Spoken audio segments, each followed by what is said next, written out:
नमस्कार दोस्तों, जय हिंद, जय भारत। दोस्तों, आज हम इस वीडियो में जानेंगे वाक्य से जुड़े कुछ प्रमुख बिंदु।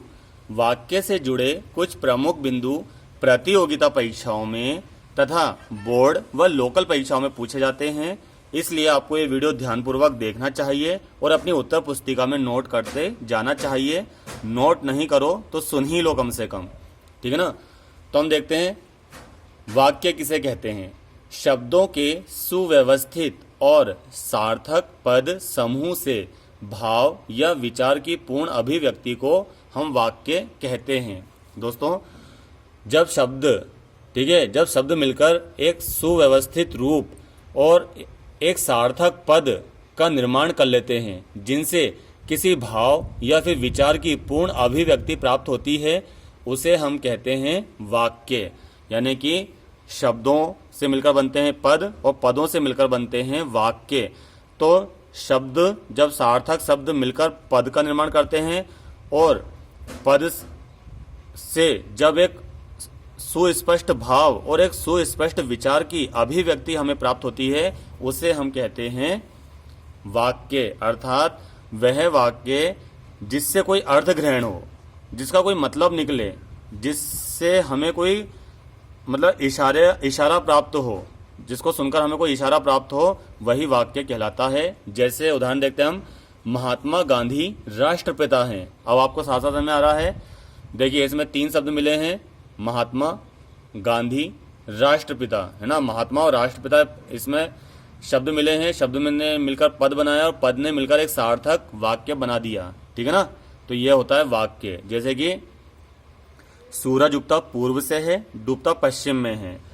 मोहन बाजार जाता है, ठीक है। तो ये सब क्या है? सुव्यवस्थित वाक्य हैं, सार्थक वाक्य हैं, जिनका कोई अर्थ निकल रहा है। दूसरा बिंदु हम देखते हैं, वाक्य मुख्यतः 2 रूप में होते हैं।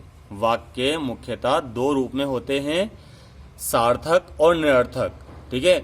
सार्थक वह वाक्य होता है जिसका कोई अर्थ निकलता है। जैसे कि महात्मा गांधी राष्ट्रपिता हैं, महात्मा गांधी हमारे देश के राष्ट्रपिता हैं, ठीक है। तो ये क्या हो गया? सार्थक वाक्य। अब देखते हैं निरर्थक वाक्य क्या होता है।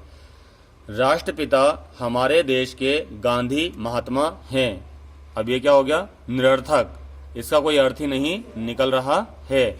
सार्थक का अर्थ निकलता है, निरर्थक का कोई अर्थ नहीं निकलता। जैसे कि मोहन बाजार जाता है, तो ये क्या हो गया? सार्थक हो गया। है, जाता, बाजार, मोहन, ये क्या हो गया? निरर्थक हो गया। क्या हो गया? ये निरर्थक हो गया। समझे? तीसरा है, वाक्य रचना के अनिवार्य तत्व हैं। वाक्य अगर आप रचना करते हो, वाक्य की रचना करते हो, तो उसके कुछ अनिवार्य तत्व होते हैं जिनका आपको ध्यान होना चाहिए। जैसे कि ये सार्थकता, योग्यता, इच्छा, निकटता, पदक्रम और अन्वय आदि, है ना। वाक्य के कितने अंग होते हैं दोस्तों? वाक्य के 2 अंग होते हैं, उद्देश्य और विधेय। ये आपको ध्यान रखना है। वाक्य के कितने अंग होते हैं? 2 अंग होते हैं, उद्देश्य और विधेय। वाक्य के कितने भेद होते हैं? अब हम देखते हैं। वाक्य के 2 भेद होते हैं। वाक्य के कितने भेद होते हैं? 2 भेद होते हैं। अंग 2 होते हैं, उद्देश्य और विधेय, और भेद होते हैं 2, अर्थ के आधार पर, ठीक है, और रचना के आधार पर। अर्थ के आधार पर और रचना के आधार पर, ठीक है, ये वाक्य के 2 भेद होते हैं। अर्थ के आधार पर वाक्य के कितने भेद होते हैं? तो अर्थ के आधार पर वाक्य के 8 भेद होते हैं। विधानवाचक वाक्य, प्रश्नवाचक वाक्य, निषेधात्मक वाक्य, संकेतवाचक वाक्य, विस्मयवाचक वाक्य, संदेहवाचक वाक्य, आज्ञावाचक वाक्य और इच्छावाचक वाक्य, ठीक है ना। अब रचना के आधार पर वाक्य के कितने भेद होते हैं दोस्तों? 3 भेद होते हैं, सरल, संयुक्त और मिश्र। आप वाक्य के 2 भेद होते हैं अर्थ के आधार पर। जैसे आपसे पूछा जाए अर्थ के आधार पर कितने भेद होते हैं, तो ARTH, ठीक है। तो ये R काट देना आप, तो कितने हो गए? 8। कितने हो गए? 8। और ये कितने होते हैं रचना के आधार पर? कितने शब्द, कितने अक्षर है इसमें? 1, 2 और ये 3, तो कितने हो गए? ये 3। धन्यवाद दोस्तों।